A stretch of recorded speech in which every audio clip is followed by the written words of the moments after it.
ఒకప్పుడు నీతో ఒక అబ్బాయి వచ్చి మాట్లాడినా నీ పక్కనే నుంచున్నా తట్టుకోలేకపోయేవాడిని.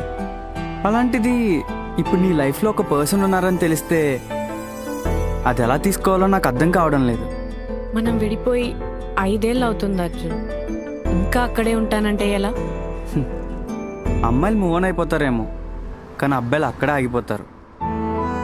వెళ్ళిన వాళ్ళు తిరిగి వస్తారని కాదు, ఇంకెవరిని వాళ్ళ లైఫ్లో ఊహించుకోలేకపోతారు. అందుకు అర్జున్ అలా కాదు. నీ లైఫ్లో ఒక అమ్మాయి వచ్చినప్పుడు నువ్వు నా వల్ల మోసే బాధపోయి తనపైన ప్రేమ పెరుగుతుంది.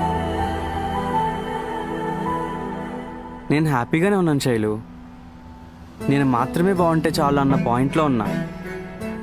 అది ఎంతవరకు అని అడిగితే నా దగ్గర ఆన్సర్ లేదు. నువ్వు బాగుండాలనుకున్నాను అర్జున్, కానీ నీతో మాత్రమే నువ్వు ఉంటే బాగుంటానంటే ఎలా?